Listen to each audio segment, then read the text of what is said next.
Monday Health Minutes, sponsored by Valley Health.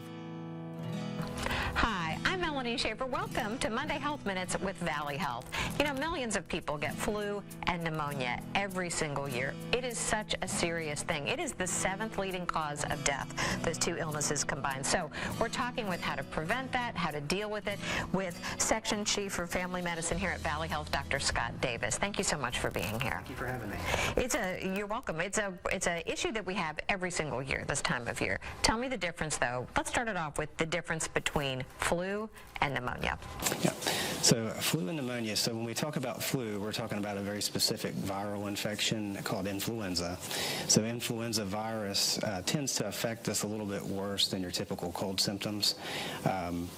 And pneumonia in and of itself is caused by multiple different microbes. So we're talking about potentially fungus, virus, or bacteria. And a lot of times following a flu infection, you can complicate and actually have pneumonia.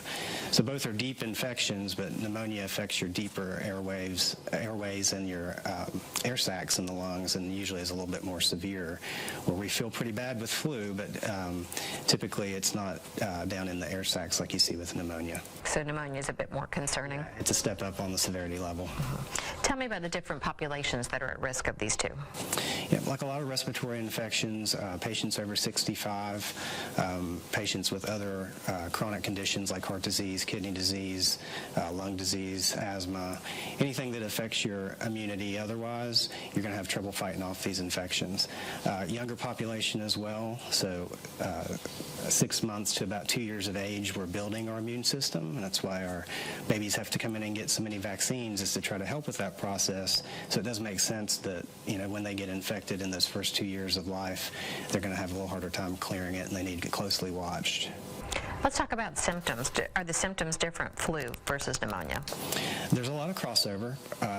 When you come to see us for one or the other, we try to hone in on a few details, the pattern of your illness and some of the vital sign changes, some of the lung sounds help us kind of tell the difference.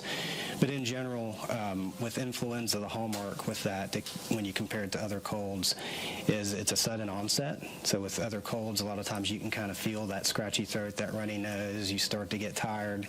With influenza, a lot of times it's just all of a sudden you're really sick, and high fevers and body aches and chills seem to be the hallmark. Now that is also the case with pneumonias, depending on the type. So bacterial pneumonia, a lot of patients will report some degree of shortness of breath, decreased oxygenation, fast heart rates. They're a lot sicker, a lot quicker as well, but there's usually those change in the vital signs and some lung sounds that we can tease out in the office when we do an exam. So when you feel that bad, it is important, make sure you get in for an evaluation so we can kind of tease out the difference and see what the severity is.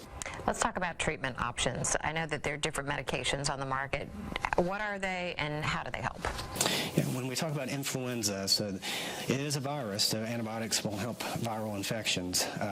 So we do luckily have antivirals, and there's been different products over the years. We usually still fall to a product called Tamiflu if we're dealing with influenza. If you're especially high risk and you're not having a hard time getting over it, that's something that can be employed if it's used at the right time. But there is some caution, you know, if you're doing pretty well with a flu case and you're healthy, we don't expect complications or we're not seeing any problems develop, it may be good to avoid that Tamiflu use because we do see resistance develop with these antivirals just as we worry about with antibiotics. Let's talk real quickly about flu shots and vaccinations. How do those play a part? Very, very important. So every year the flu vaccine is produced new, and so we're always matching that up to the latest variant of influenza that we're dealing with. And that's predicted based on what we see in the southern hemisphere, usually about 6 months ahead of our flu season. And so as the virus spreads, you can get a little bit of a change in that our targets that we're looking at with the flu vaccine.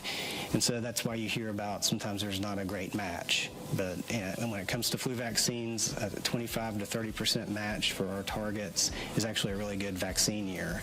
And so the idea there is if you get your vaccine every year, we're revving up your immune system and giving your body the best chance to, even if you do catch it, that you can fight it off without complications, and that's the main purpose. Yeah, make it a little easier to tolerate. Yeah, we're in that season for sure. Dr. Davis, thank you so much. Thanks for checking in for Monday Health Minutes.